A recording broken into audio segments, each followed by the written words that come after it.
Hello and welcome to Mythgard Movie Club. This is the reincarnation of Mythgard Movie Club, originally founded by Kat and Curtis, and we're just picking it back up because we have things we want to talk about. So we're starting off with The Green Knight, directed by David Lowery. This is a recent release, and we're going to talk about a whole slew of different stuff because we are four people that just love this content, love what he showed, how he showed it, and we've got things to discuss that we didn't like as well, and things that we're a bit confused about. So just first to introduce you to who's here, we've got Gabriel Schenk, lecturer at Signum Uni. You want to wave and say hello? Did his DPhil in Arthurian Lit.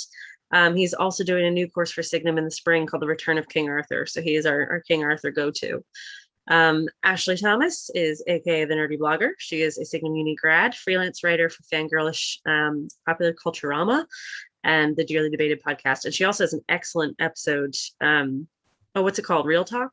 Yes, Real Talk, which is on the We Made This podcast network, where I got to discuss The Green Knight, which we'll link in the YouTube comment, YouTube description, and we can put it in the chat here.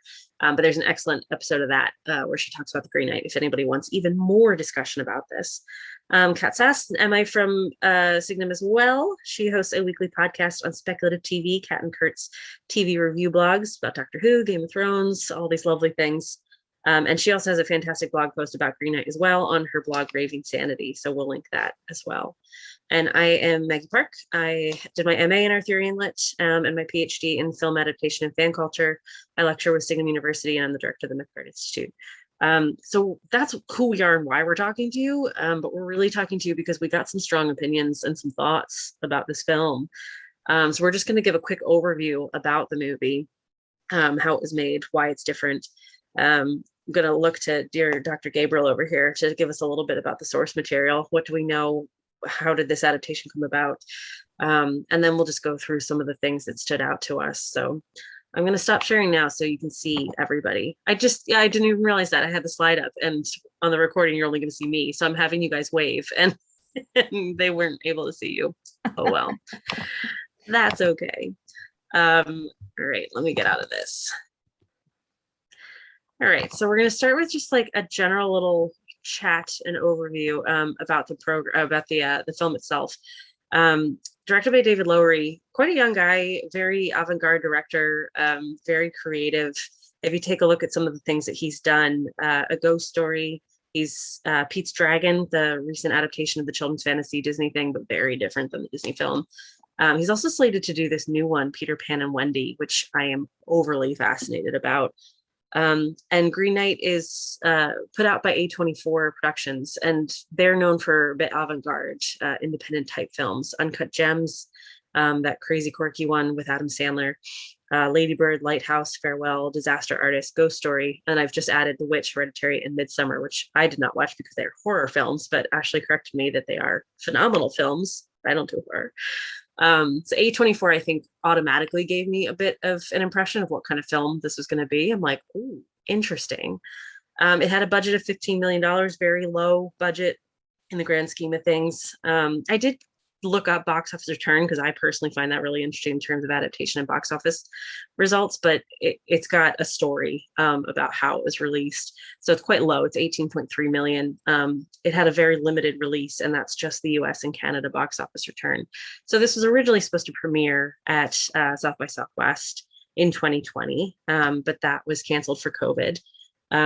David Lowery later said that he was really grateful for that because the film that he would have put out at South by Southwest was not the one that he wanted to put out. So he had an additional 6 months to do an edit. And he ended up spending a lot of time editing the film to what we see now. And he said in particular, there's a wonderful Vanity Fair YouTube video that I'll link in here as well.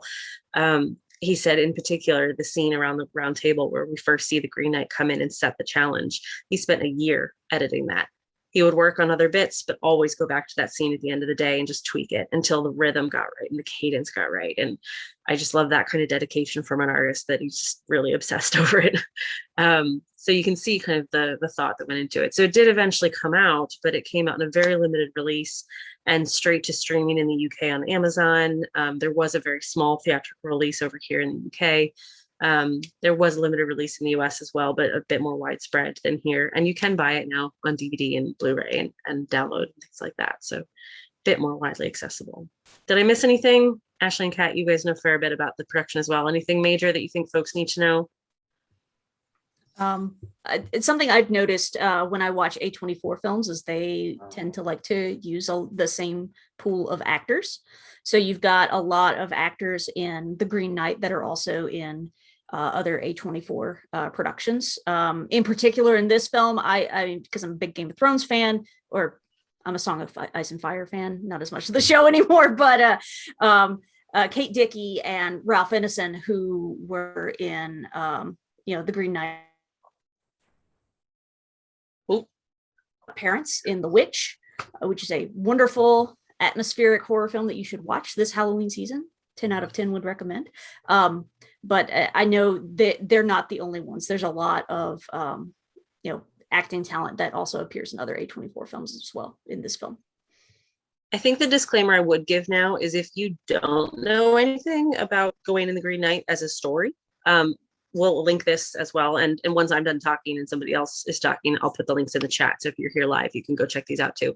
But there's A24 put out like a short couple-minute video in promotion for Gawain and the Green Knight that basically talks about the medieval source it came from and the adaptation that they are doing.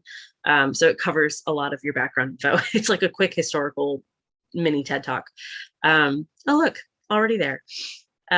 So you can check that out if you have no previous conception about what this story is. So that being said, spoilers from here on out. We will be talking about all details of this film. So if you don't want to hear about it before you've seen it, come back later. And otherwise, stick with us because we're going to dig in. So I want to start really generally, and you guys can duke it out. Did you like it? What did you think about this? I liked it. I know that other people, well, I know that you liked it as well, Ashley. So I'm not sure we'll be duking it out too much. One thing that did surprise me was some people's reactions saying, oh gosh, it's very different and like it's very loose adaptation, and they sort of, oh, it's very weird. I'm not quite sure I understood it. I didn't think it was that strange, but then I went into it having heard some of those opinions on Twitter, because being in the UK, we had to wait a long time before we saw the film based compared to the Americans. So I kind of went into it thinking it's going to be set on Mars or something, like they're going to take some wild artistic license. And then I thought, oh, they're sticking with the Middle Ages, very faithful adaptation. But I still think it's a very faithful adaptation, and not that weird, or not any weirder than the poem. What I really liked about it was that usually when you translate a text to a film, you fix it, you sort of freeze it in time. It's very much a version of events, and it's difficult to see anything else other than that. Whereas in it as a text, there's always going to be lots of different interpretations. So we could go around the room now, and we could all say what we think the poem is about, the story of Gawain and the Green Knight. What is that about? And I have a very set idea of what it's about.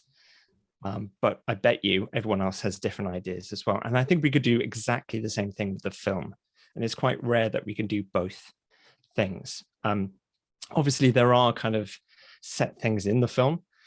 The fact that they cast Treebeard at the end as the Green Knight is part of the vision. But still, when we're thinking about character motivations and the meaning of some of the elements of the plot, I think we're going to be taking different things from it. And I really like that. The thing that is usually only reserved for texts is also part of this film. So for me, it's among the best, if not the best, film adaptations of Arthurian literature. It's not in amazing company. There's been some stinkers, but there's been a few good ones as well. And actually, another good Arthurian film is Lancelot de Lac, a 1974 French film. and the thing that that film has in common with The Green Knight is that they both have a wonderful sense of atmosphere. And I think that those films are successful in translating the atmosphere of a medieval text to the screen without kind of limiting it too much. So I thought it was fantastic. I thought it was very successful. I haven't seen other film adaptations of The Green Knight. I know there's one with Sean Connery as the Green Knight. But I think that having looked at those a little bit, I think that they're going to be sort of fixed in a way that this film wasn't fixed in a single interpretation. And that's what I really liked about it. That's the beauty of adaptation. So many different interpretations of the same thing, but it's one person's interpretation. So it doesn't have to be the be all end all.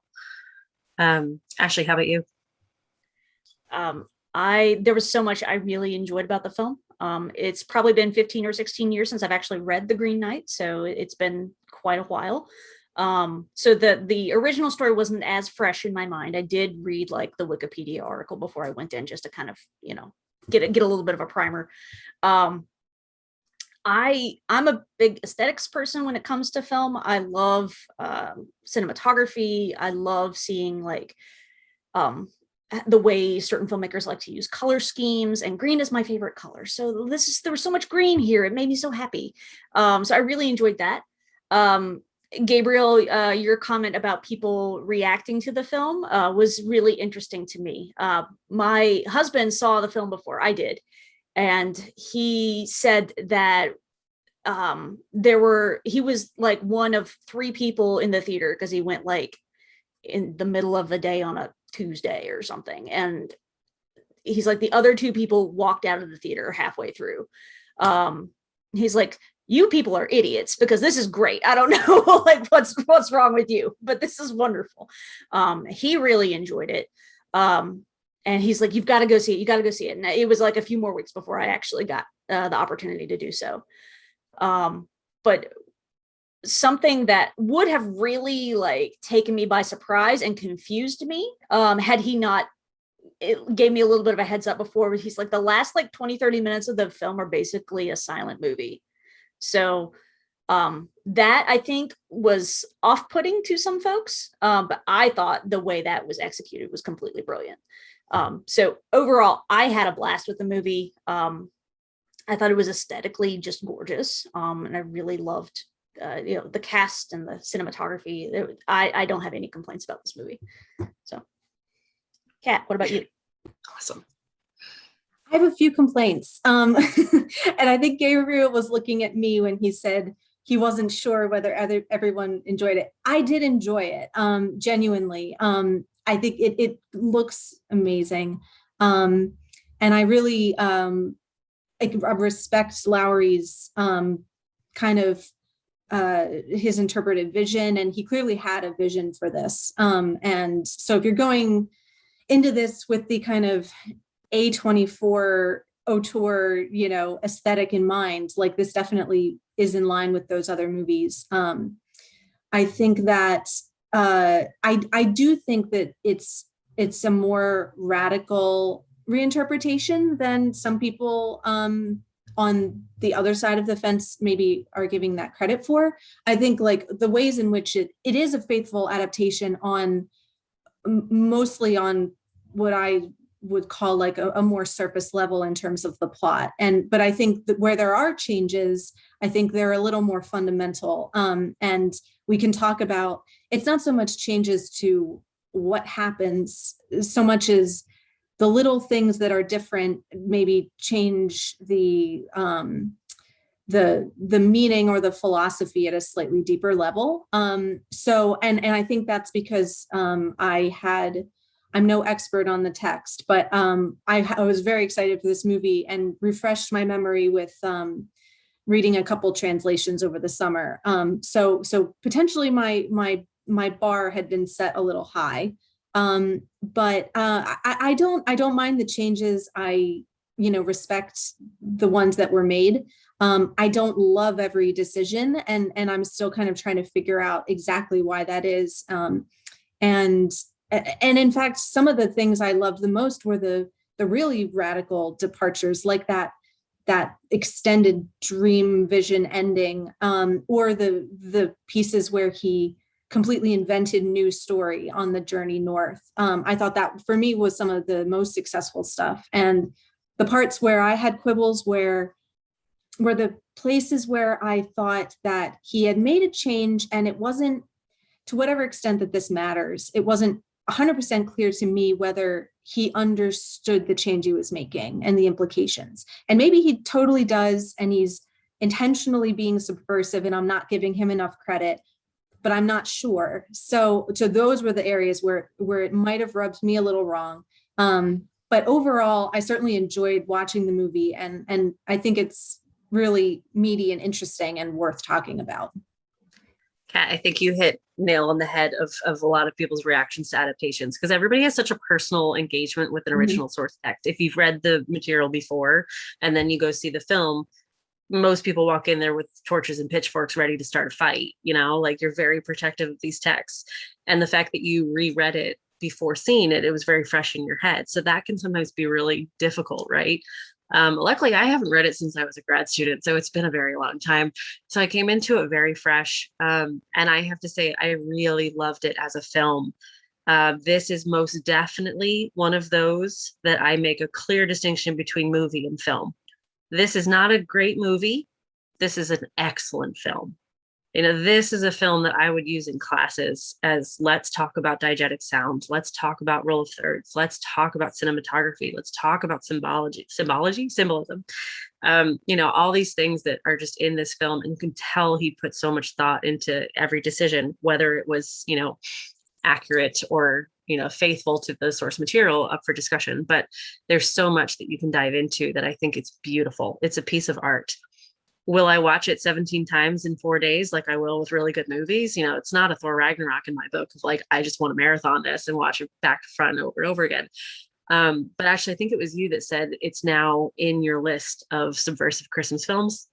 We're like, yeah, I 100% want to watch this every Christmas and be like, yep, this is a Christmas movie now.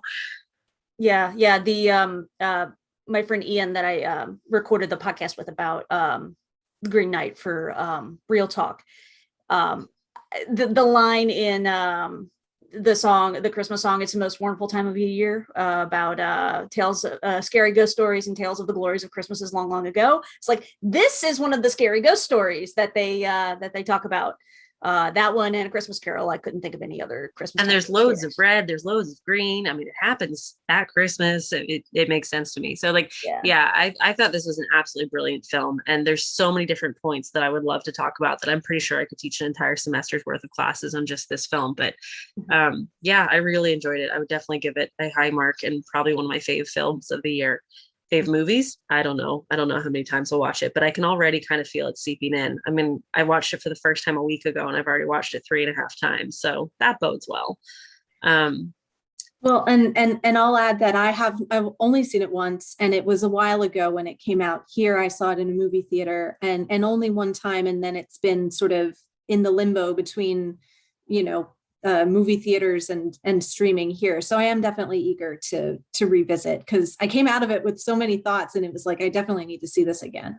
And can I also just say too, and I'm telling this to myself with my own questions and things, like, I'm kind of repeating something I said in my blog post, but like, certainly there's no adaptation without change from the source text. That's kind of the definition of what adaptation means. If you're not adapting it, it's just the original thing. And what could be more Arthurian than telling a new version of an old story? So I think for myself or anyone that has reservations, like, you definitely need to approach it as its own thing, its own story, and try to understand it and take it on its own terms, whether or not it works for you on those terms. Well, and we're starting with a really vague thing. The Arthurian legend itself is not exactly based in a locked in historical accuracy piece of literature. It's pieced together by a lot of different texts. So I'm going to shortly turn to you, Gabriel, and tell us what we do know of this source material. And one of the things that I loved about David Lowery's piece was that opening scene where they flash the Green Knight how many times? Like 65 times in different colors and different typefaces. To me, just told us, yes, there's 1,000 different ways we can tell this story, and it has been told 1,000 different ways. So I think that's also just the nature of adaptation. It comes from a vague source. We've got multiple ways that we can tell it. So Gabriel, I'll shift over to you. Well, I mean, there's not a huge amount to say. I mean, it's a late 14th century poem. It's written by Anonymous, which I think is a bit of a joke. And so this actually goes back to what you were saying, Kat, that there were some changes where you weren't sure whether David Lowery really understood what he was doing. I gave him the benefit of the doubt. I think he did.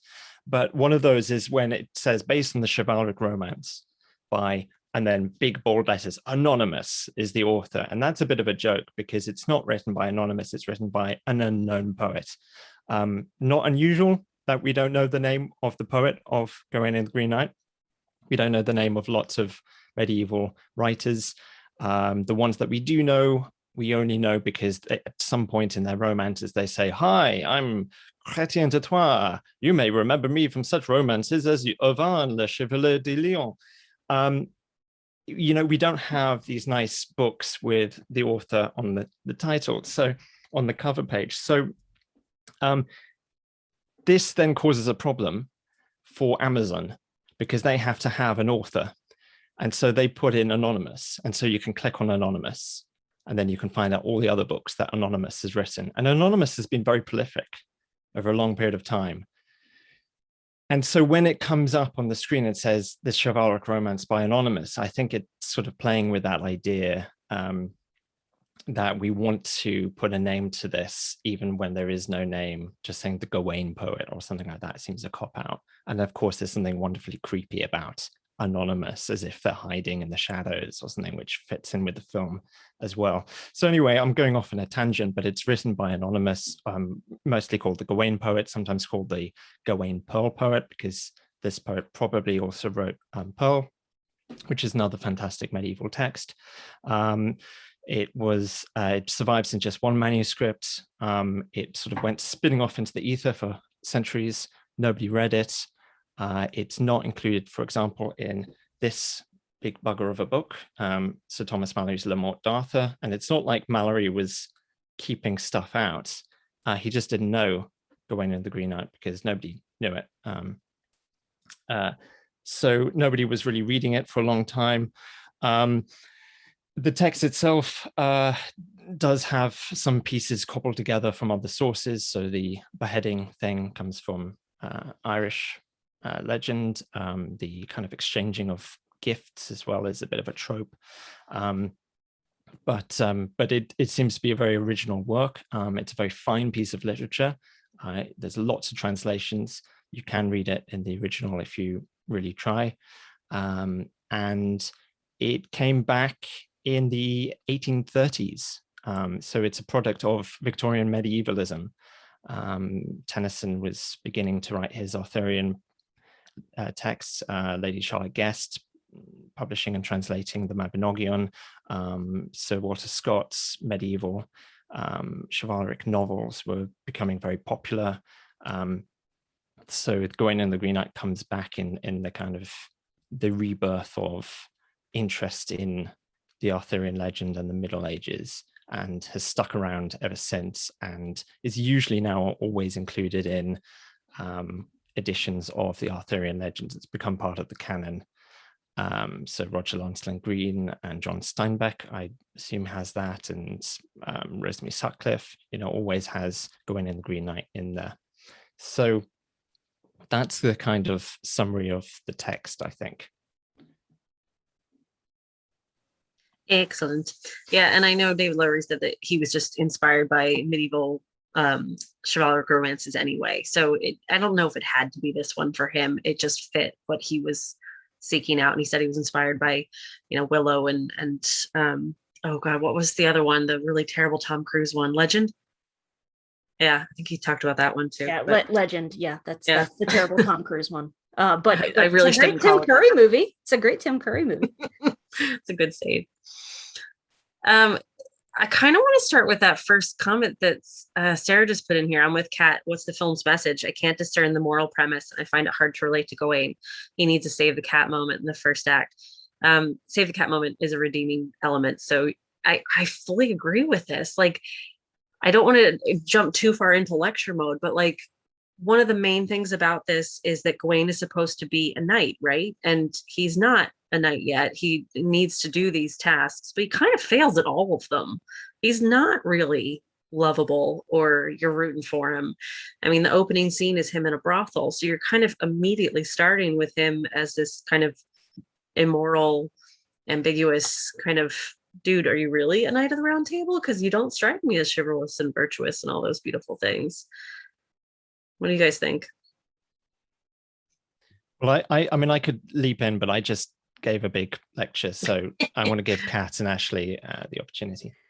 Well, one of the moments, I might not get the dialogue exactly right, but one of the moments that stuck in my mind was when he goes, I think he's with the Lord Bertilac with Joel Edgerton, and he asked him, like, why are you on this quest? And Gawain says, like, honor? Question mark? And he kind of says, like, are you asking me? Like, is that the answer to your question? Or like, so, and I think, again, like I said, I'm still working through, like, the question mark part of the end of that sentence is a little bit of point of hesitation to me, and certainly gets into the ambiguity that's all over this movie. So, I mean, so yeah, ostensibly he's doing this for honor, but I'm not sure that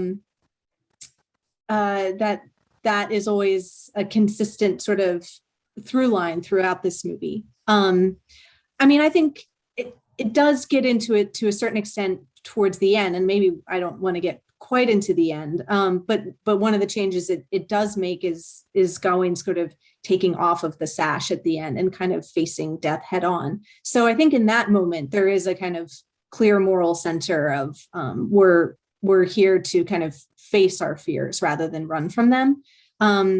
But yeah, some of Gawain's moral ambiguity from the poem, the things that he struggles with in the poem, I think in the film he kind of actively fails at, rather than just struggling with them. So, and again, I think that's a fairly big change to the kind of root message of the story. So yes, somebody else go. Well, so one of the lines in the film that really I think is a good kind of through line throughout the entire story of the film is before he leaves on his journey, he's talking with Essel, you know, the prostitute that he hangs out with. He says, or she says to him, why do you have to be a great man? Why can't you just be a good man? And I think while, yeah, there's some change, like with the original quote unquote story of, you know, Gawain's not a knight yet in this iteration. So he's not proved himself. He's unproven. So he wants to be great. But it's not, in my opinion, it's not settling to be a good man. I think there are lots of great men that are not good men, quote unquote. And so I think that kind of drives the story is him. He's trying to be a great man. He's trying to achieve this honor and recognition or whatever. And at the end, he really kind of settles on, even if I'm terrified, even if this will cost me my life, I have to live up to this moral code. And he becomes a good man in that moment. So for me, it's not necessarily, yeah, he needs to save the cat moment so we can root for him. The whole movie is his save the cat moment, so he can finally be rooted for in the end. So there totally is that argument. He's very relatable, yeah, you know, the whole year, because he's so stinking flawed. Yeah. And I remember David Lowery in one of his interviews was talking about his own legacy as a filmmaker. And he said he didn't want to get tied up in his own legacy. He just wanted to live with integrity and make good projects and be a good human. So he tried to pull as much of that into this. And I thought that was really interesting of like, putting yourself in Gawain's shoes. And yeah, that's really fascinating. I hadn't heard that. And that makes perfect sense to me based on how I'm interpreting the film. And how long they held out for that save the cat moment. I mean, we got 2 hours in before we got a redeeming moment. But if that is what sets him up for success for the rest of his life, when we just saw how crappy his life could be if he didn't hold up to that, that does make it quite powerful. Yeah. And in that reading, it's almost, I don't know, an inversion or a happier version of the original, because he kind of does what he's supposed to do, but kind of fails in the end. You know, he has the sash with him, he cheats. And the knight kind of laughs it off, like, oh, you did great, don't worry about it. And he goes home and everyone at Callan's like, you're fantastic, don't worry about it. And it's kind of a little bit like he's left with this feeling of ambiguity, like, did I really fulfill that code of honor, that, you know, the game that I was supposed to play? So even though we kind of we get no definitive ending in this movie, but if you take it in the way that Ashley intends it, of this is a culminating kind of finally a hero moment for the character, it sort of ends on a more positive note potentially than the kind of like petered out ambiguity of the poem. That's a great way to look at it. And there's also so many points where they're talking about like masculinity and identity and what it means to be a knight.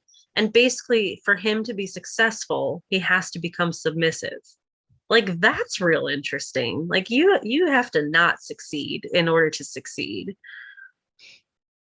Sorry, I feel like, Gabriel, you've been wanting to say something for a while. I don't know. I might go off on a rant, so stop me. Just mute me if I do. I mean, first of all, Dev Patel. Yeah.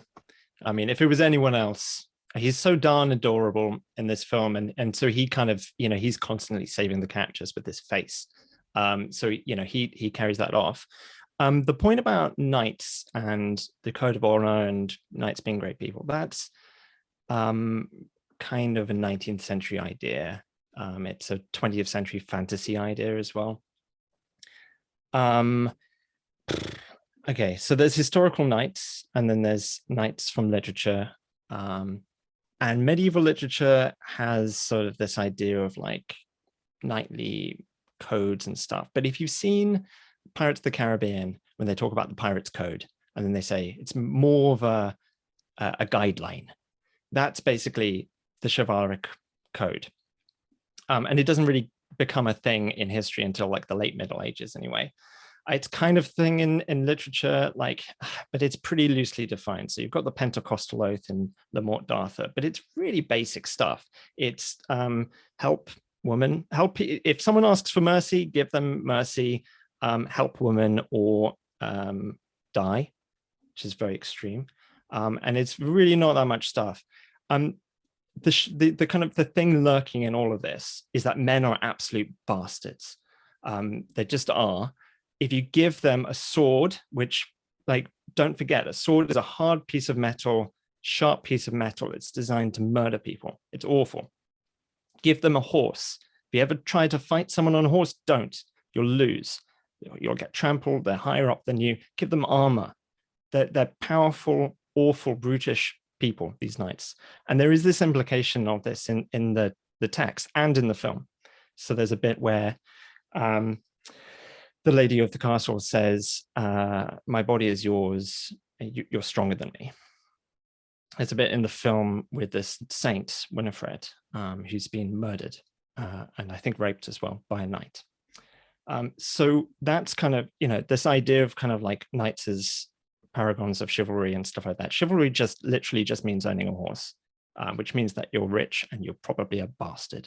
So there is this kind of idea of the kind of the code of chivalry in the Middle Ages, but it's not kind of this defined thing. And to go back to your point, Sarah, which I think is a great point, I can't discern the moral premise. What is this film's message? Well, I think the text's message and the film's message is life is complicated. So we have these kind of ideals, be courteous. Okay, fine, got it. I'll be courteous. Right, but what does that actually mean? So if you go to someone's house and the Lord goes out hunting and the lady of the house says, can I kiss you? Well, it'd be rude not to kiss her back, right? But then how far do you go? Like what, well, like if she's offering you a gift, do you take that gift? You want to be courteous to women, but you also want to respect the person whose house you're in.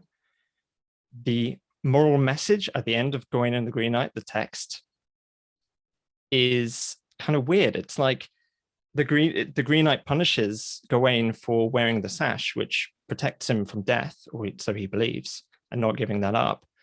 And the Green Knight says, you know, I'm punishing you for this because you should have given it up, but I understand why you did it because I would have done the same.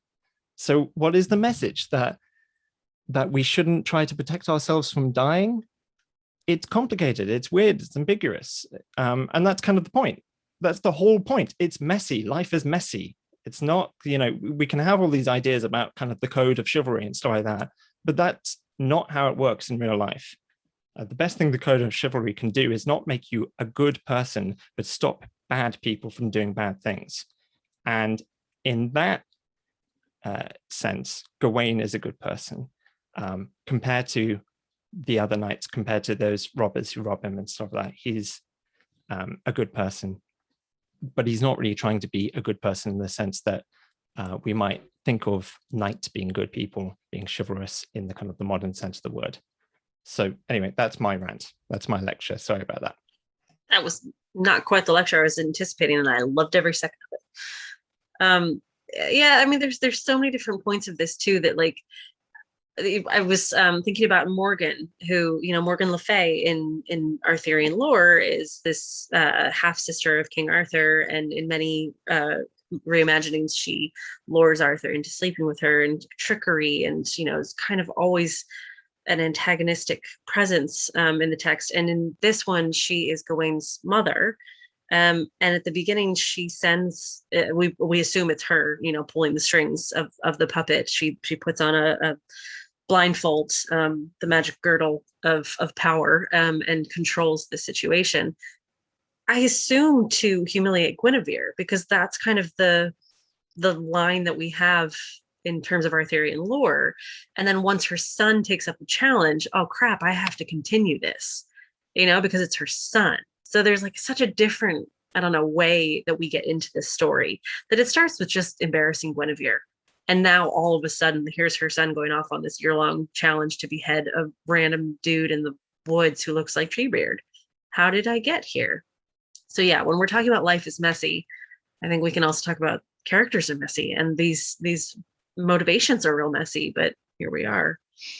What did you guys think about some of these peripheral characters? That we do have some unique ones, Winifred of the Well and Morgan. I don't know if you want to pick anybody and just kind of start chatting about them. Well, one thing, I think maybe we touched on this a little bit when we were putting the document together ahead of time, and I've seen some comments on other things, is this interesting thing where it's sort of implied that all the characters are one character, you know, which again, that's jumping off of something in the original or in the source text of it's Morgan behind the Green Knight, and for the purpose of you know, embarrassing or scaring Guinevere, like you said. But in the film, we get that extended because of these kind of doublings, these dual associations of the Lady Bertilac with Essen, played by the same actress. So they're sort of equated. But then we also get the implication that Morgan is behind all of the people in the castle. So the Lord and the Lady and the other, you know, figure in the castle with the blindfold, which is explicitly linked visually to Morgan, back to the mother. And then again to the Green Knight, who is in the text, I think, like he's also Lord Bertilac, but then in this, his face for a minute kind of molds through various different characters, not just the Lord. So what does that mean? One thing that jumped out to me is that the Lady played by Alicia Vikander, is associated with photography. Like the portrait that she takes is this weird kind of primitive photograph image of Gawain. So that makes me think, okay, she's a kind of filmmaker. She also has all these manuscripts that she says she makes edits to all the time. So it kind of seems to me like maybe this is like a stand-in for Lowery or something. I don't know if I'm reading too much into that. But he's definitely like wanting to play around with putting himself into the story and making it very clear, like this is a story we get like explicit puppetry and all this stuff. And there's the mother as this sort of magical puppeteer who's manipulating all these things around Gawain. And it's interesting, Maggie, that you said that you thought that wasn't the intention the whole time, because I kind of assumed the whole point of all of this is the mother trying to arrange Gawain's ascendancy. So it's interesting that you kind of thought that she kind of improvised that when he jumped in a way that he wasn't supposed to. But my point being, many of these secondary and tertiary characters are all kind of linked with each other and maybe all one in the same, which is kind of weird. I'll pop up a slide real quick of just some of the characters we're talking about so you can get a quick visual.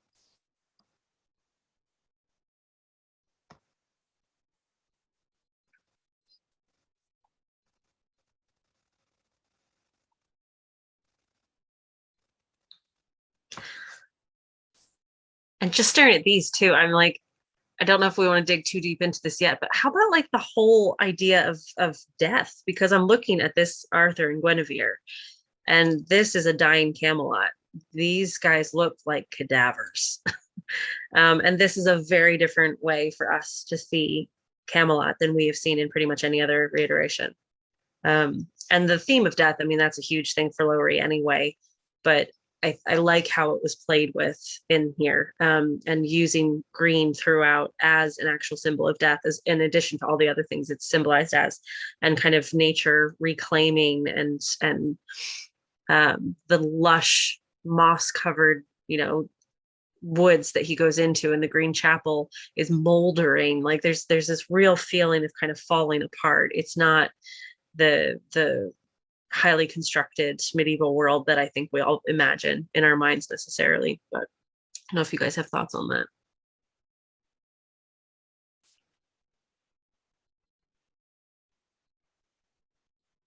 I just remember the image of Arthur pulling out a tooth at one point, like literally rotting away, sitting there. Yeah, I loved that depiction of Arthur, Sean Harris. Gawain, I would speak to thee so that I may know thee. He's like everyone's creepy uncle at Thanksgiving, and I don't know, I didn't think he was that cadaver-like, but I'm used to literary depictions of King Arthur that paint him like that. So we're actually doing quite a few in the course next year, so it's sure to be fun. E.A. Robinson, Clemens Houseman, have some this idea of Arthur is kind of rotting away, and even in the medieval texts, there's a bit of an Arthur problem, which is that Arthur is the adventurer. He pulls the sword from the stone, blah blah blah. He finds his kingdom, and then what does he do? He just sort of sits there and he listens to stories, because that's what kings do. So if you're in court, you're kind of wasting away a little bit. You don't go on these adventures. So I don't know. It just sort of fitted with that. I mean, I wasn't confused by any of this because I'm maybe not thinking about it too deeply. I think a lot of the imagery just looks really cool. Did you catch that hot second where, did you guys see Merlin? First of all, he's only in like 2 seconds of a shot, but it was like a hot second where the gauntlet is thrown and the challenge is thrown, and you can see Merlin look at King Arthur being like, no dude, don't take this. And I love it, like that's like the only exchange we have with Merlin, like, Arthur, no, you're done. There's a few like really small things that if you know the text well, or if you know the Arthurian legend well, you understand. I mean, there's like a reference to fives. Raina the Fox is in it. You know, that CGI fox thing that you think, oh, they're taking some liberties here. That's in the text. They're just expanding it. I think, Kat, your point about the doubles, that's in the text as well. They're just expanding it. Feels like a lot of this is like, it's in the text and they're just taking it further. So, you know, the full-on snog between the Lord of the Castle and Dev Patel. I'm not calling him Gawain anymore. I'm just calling him Dev Patel. That's kind of like implied in the text. Why not push it a bit further? That's basically what they do. Why not have explicit, you know, masturbation and blah, blah, blah. It's just pushing everything a little bit further. But it's all kind of in the text, which I really liked, including those kind of minor characters. Even the ones that aren't in the text are sort of in the text, if you know what I mean. Like, my feeling about this is if you could take the Gawain poet into the future in a time machine, introduce them to the idea of cinema, first of all, start them off with something nice and easy like Sister Act, just to get them to understand what film is, then show them this film. They might not like it. They might like it. They might not like it. But I think they would understand it. I think they would see where David Lowery was going with this, and then they'd probably discuss it over a tankard of mead down the pub. So, yeah, it feels like it fits in with the text in that way. But I don't know. Other people might disagree. I love that we're starting with Sister Act. Got to start somewhere. Sister Mary Clarence, you know. So some of the things that you mentioned a moment ago, Maggie, about like a kingdom in decay versus you know, contrasting with the lush green imagery of the night and all of these other you know, big meadows and, you know, the forest and, you know, all of these things. I remember reading that David Lowery was leaning into that, like believing like, you know, humanity is going to eventually decay and then nature is going to rise up again and overtake humanity in that way. So I thought that was like, that's a really interesting theme, and it's definitely represented visually here in this film really well. So. Yeah, it just occurred to me, I'm auditing the Signum Ursula Le Guin course right now with Chris Swank, and she talked a little bit about certain of Le Guin's works as fitting into this eco-disaster, ecotastrophe kind of genre. And I feel like this film definitely would fit in with that.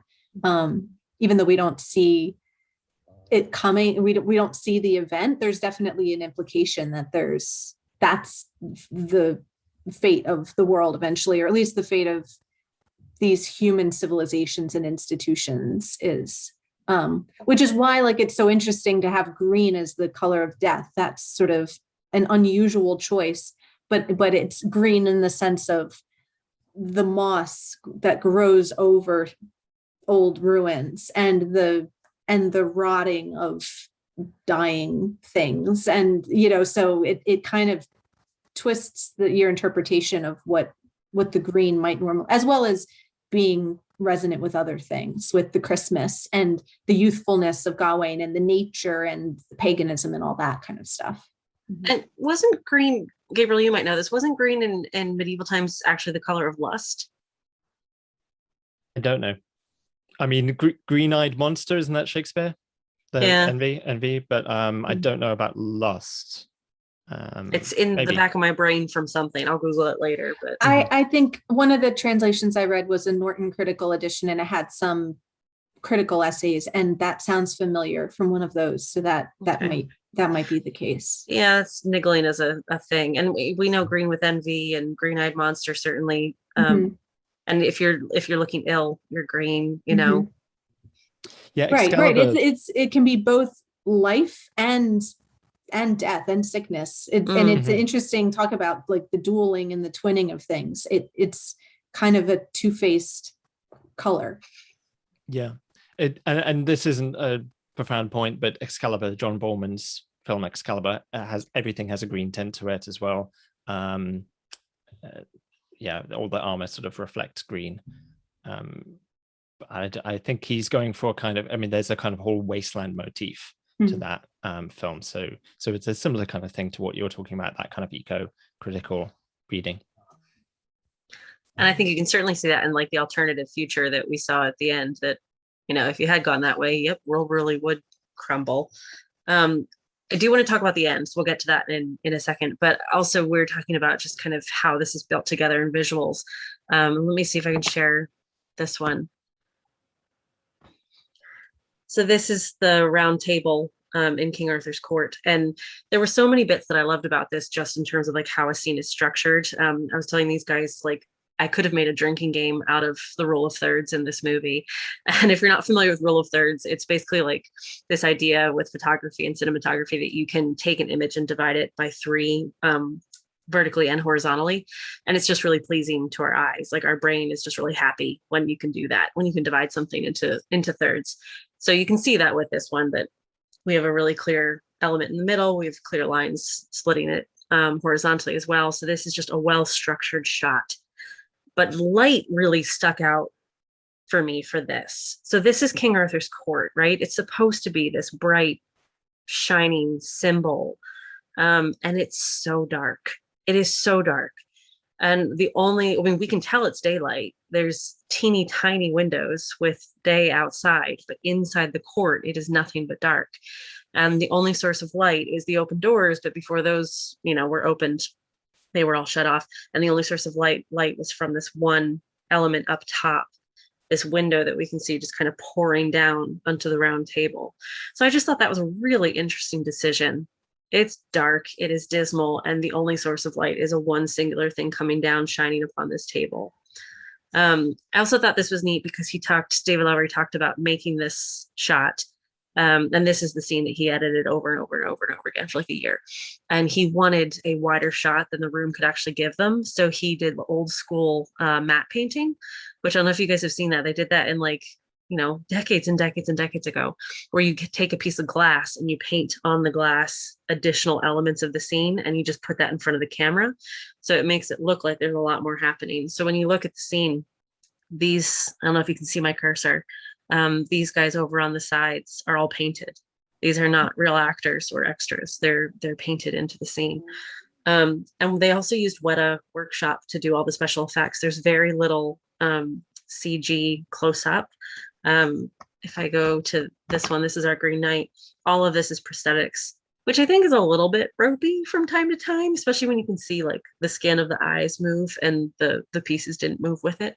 But in general, I love that they used Weta and real prosthetics and, classic tricks of filmmaking as opposed to all CG, which might have, for me, broken that fourth wall of, oh yeah, we just made this up. Like the giants, I thought the giants were cool for a moment. I think I got a picture of them too.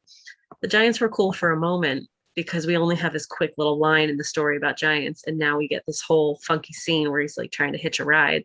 That made me kind of chuckle. But visually, they irked me because it took me out of the rest of the real world story that Gawain was giving me. There's my little rant about visuals.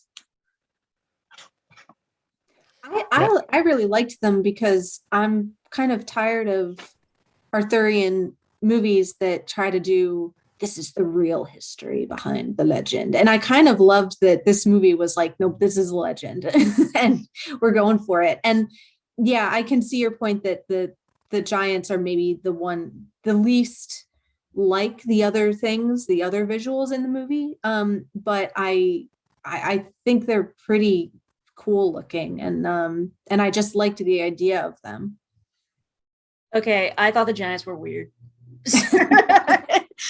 Sorry, I the first time I saw it, it was later at night, and I dozed off for like 5 minutes, and I woke up and these giants are on my screen. I was like, what?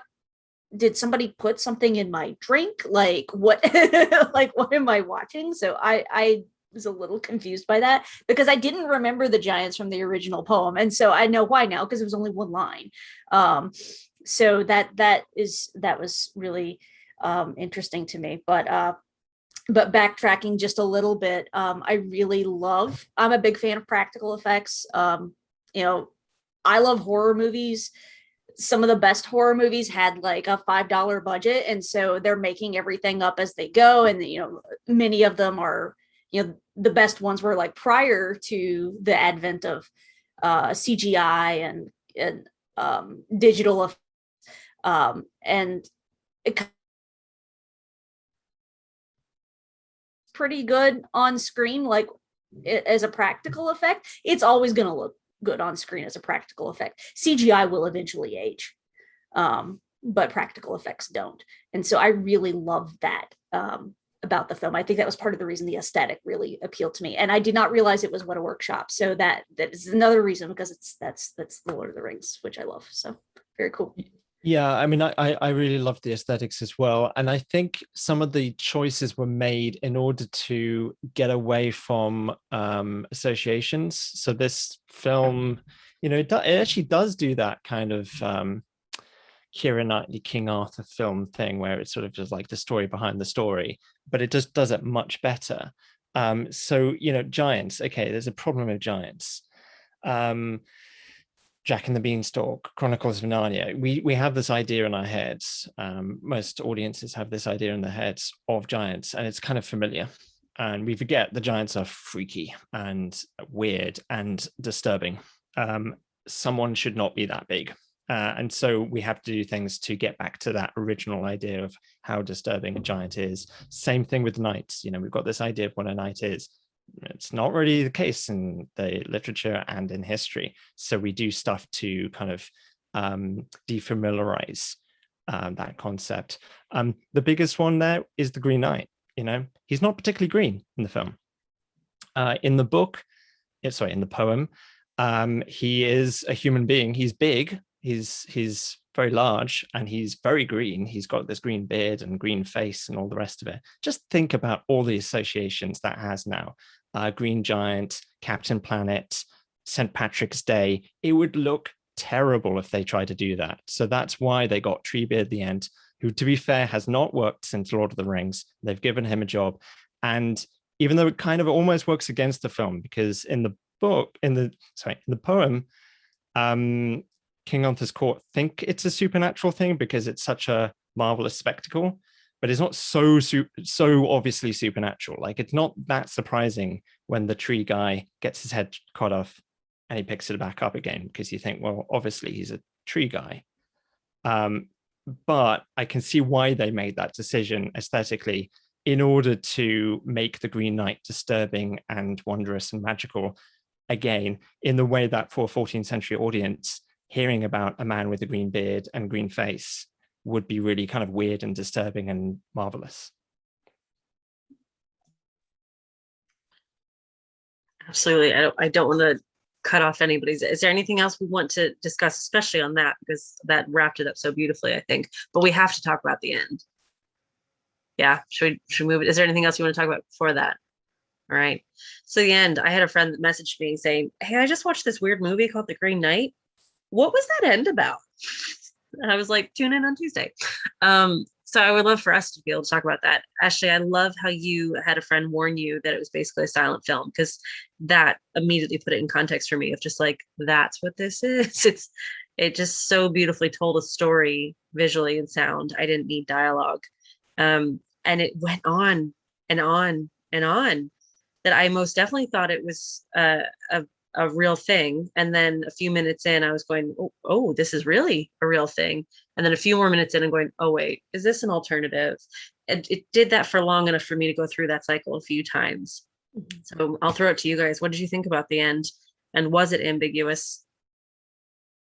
And so I thought the whole silent film ending worked really well, just to kind of illustrate this potential ending. And I will say that I remember I knew that part was coming, though I had not been given details of what is happening. I just know, like, the last 20-30 minutes is a silent movie, and so you got to watch real close. I'm like, okay, fine, I can roll with that. But I'm watching this and I was like, I don't remember any of this in the poem. I don't think this is how this is supposed to end. But then when it cuts back to the Green Chapel, and he takes off the sash. He's like, no, I'm ready. And that's I was like, okay, that is perfect. I understand why they chose to do that. Because, you know, you watch this silent film and Gawain will not take off that sash for anything. He has sex with it on, he bathes with it on, he, you know, wears it all the time, under his kingly garments and everything else. And so, you know, when you see Gawain finally take off the sash and then, you know, get down in front of the knight and say, I'm ready. That just made that moment just so much more powerful to me, because he had basically, you know, it's kind of like one of those, you know, I had a near-death experience and I saw my life flash before my eyes sort of thing. I mean, that's really what's happening right there. And then especially with his two falterings before that, you know, right. where the flinch, and the non-flinch. Yeah. And so when you see the knight kind of grin and smile and just do this, because I mean, the promise is that I will deal to the knight that can land a blow on me, the same blow, and he will have my friendship after that. And so you see the knight like very playfully, yep, there you go. That's all you get. And, you know, he's now friends with the knight. And see, I did not think that ending was ambiguous at all. Other people, like, the last shot is the knight smiling at him. Like, is he gonna, you know, well, you know, in the last second. But, you know, that's, to me, that was not what happened. And that was not what was going to happen. The knight was met him with friendship. So, anybody else have thoughts on that? Well, but there should be 3 blows. And we only get 2, right? Well, why should there be 3? Because they don't follow the kind of the 3 knights thing in the castle. That's the whole point. There's 3 blows. Absolutely. And again, that's where I think, like, again, what seems like small changes earlier on add up to big changes in the end. That, like, the parallel structure of the 3 temptations and the 3 hunts and the 3 blows, he does change that earlier and kind of messes with that structure a little bit. And so, yeah, I think that is a fair question. Is there should be 3 in the sense that the Green Knight promised them earlier on. But in terms of the, I guess, Lowery, the author, like the structure of the film is maybe implying that he's going to let him slide for that 3rd one. So yeah, but then I don't know that it's, I do think that there is still some ambiguity for me. You know, I mean, the final line is there, off with your head. So what does that mean? And I was talking with a friend, Laurie Beckoff, this past weekend, who gave a presentation at a Harry Potter conference about Harry Potter and games in medieval chivalry and medieval romance and the parallels between those. And so she brought up the Green Knight. So I was asking her about what she thought of the ending. And what she said, I think, is in line with what some of the things that we were saying on this discussion about the fact that the poem has been reinterpreted so many times, and even just scholarly interpretations of the original text, no one can quite agree what is this about. And as Gabriel was saying about the complicated messiness of the message of, did Gawain achieve his honor or not? And how does he feel about that? How does the court feel about that? How do we, the reader, feel about that? And none of those things can we quite settle and agree on. And so her interpretation of the ending was there's a deliberate non-answer to the question of what happens next, that it ends before the ending, and that it's maybe the film's way of saying you, the reader or the viewer, get to go off and decide the ending of this story. And it's a deliberate, concession of declaring an ending and just handing it over to the audience, which I thought was an interesting way of reading that. Mm-hmm. Yeah, I'm with that. Life is complicated. I wouldn't want any other ending. I wouldn't want it to be all wrapped up neatly in a bow at the end.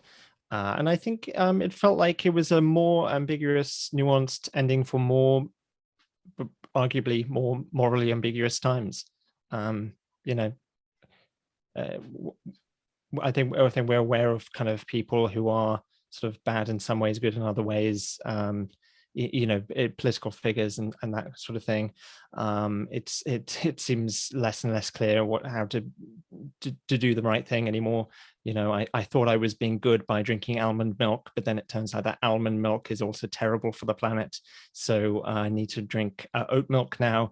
I mean, things like the TV show The Good Place sort of plays around with the kind of the difficulties of the modern age. So I thought the ending worked for that for 2021. I think you're right. I mean, like we've been saying this whole time, it is messy, and so is the end. It's messy. And correct me if I'm wrong, but in the original story, doesn't he just give him like a little bit of a nick on the neck, and then he goes back to the court and tells his story, and everyone's like, "Oh, you're so amazing. We're all going to wear this green, sash around to honor your honor." I always thought that was a bit crap, that he just got a little nick on the neck because he actually lied, and then they honored him for that. Like, that doesn't really make a lot of sense to me. Whereas, Ashley, what you were saying, how clear this was, I'm picturing Doctor Strange, going through all the different options that he can see in the future. And the one that we get to see is this horrible one where the world crumbles, and he chose all the wrong things and wronged all the people that loved him. So then ripping off the sash is just such a clear disavowal of that life. And I don't know what this one's going to offer me, but it's not that. So therefore, sash gone. And that is the important part to me. I don't know what happens after that either. And I don't really feel like I need to decide. I would like to think that it's friendship and we get more time with Dev Patel in our lives. That would be nice. But I think the most important part is they ripped off the sash. That is the end of the film, right? I mean, they could just do a sequel and call it The Green Knight 2 Electric Green Boogaloo. And I would be very happy because we got more Dev Patel. But I think also, like, oh no, what a cliffhanger. Rewind. Oh, I'm sorry. Did my internet freeze? It did. Oh, I'm so sorry. I said, we could have a sequel and it be more Dev Patel, and we could call it The Green Knight 2 Electric Green Boogaloo. And I'm going to be really happy with that because it's more Dev Patel. But I think some people are also getting a little tripped up by the little stinger scene at the end credits. Did you all watch all the way to the end? I don't think I saw the end credits. No, so you need to tell me. Gabriel, I did, but I've forgotten what it was. Remind me. It's his daughter from the silent film at the end.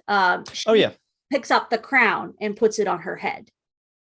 But the crown is on the floor. You don't see his head that's rolled off somewhere. Some people are all like, well, wait a minute. Does that mean that still happened and whatever? But to me, I just thought that was David Lowery having a good laugh. So, that just feels more like a tongue-in-cheek David Lowery than any kind of statement of story. Yeah, and I mean, to be totally fair, I've not seen any of David Lowery's work, so that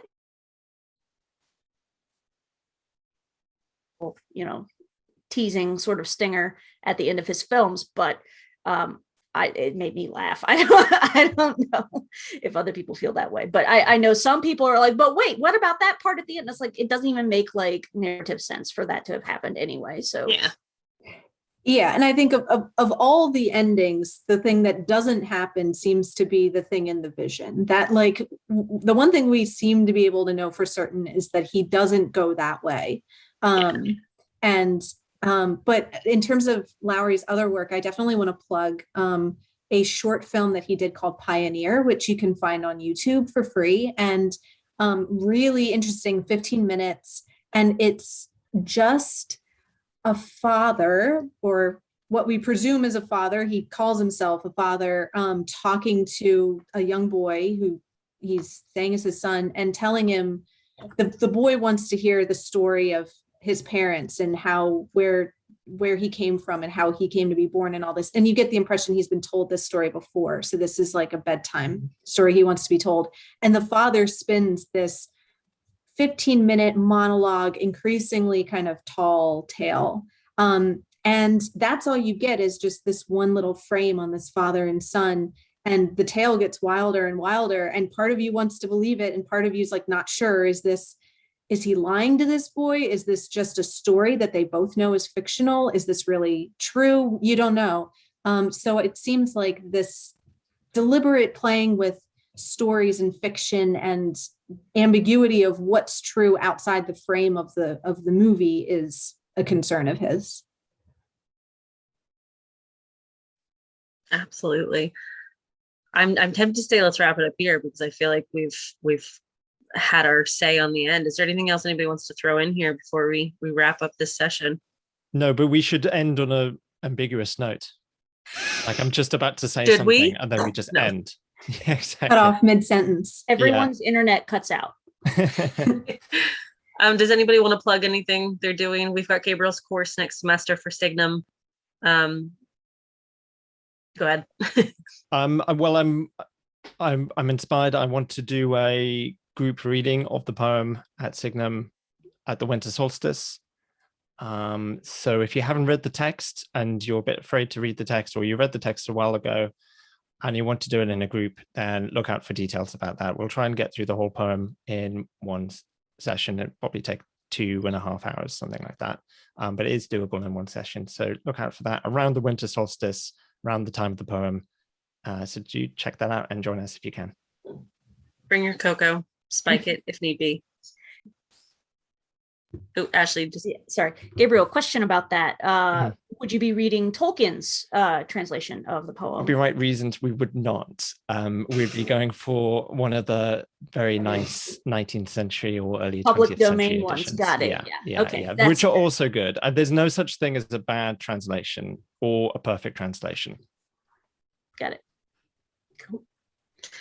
And we'll have links to everybody's podcasts and blogs and works and whatnot in the description of the YouTube. And keep an eye on Mythgard because that will be changing in the next couple of months. And hopefully in the next couple of weeks, we'll have a new landing page and things like that. Because there'll be a few bits trickling out of Mythgard over the next couple of weeks. And then probably a little bit more deluge in the near future. But thank you guys for coming along. And thank you everybody for attending live or watching this later on. If you do have suggestions for what you would like us to discuss in the future, definitely get in touch. We know we're going to be doing Dune. I mean, it just has to be done. And I think I'm going to try to put together a bit of a schedule for the next couple of months. So we have a good idea of the things that are coming out and you can look ahead to things that we will discuss and we can put together some pretty banging panels to talk about it. So awesome. Thanks guys. Have an ambiguous evening. Thanks very much, everyone. Great to talk. See ya. Bye. Thank you. Bye-bye. Bye.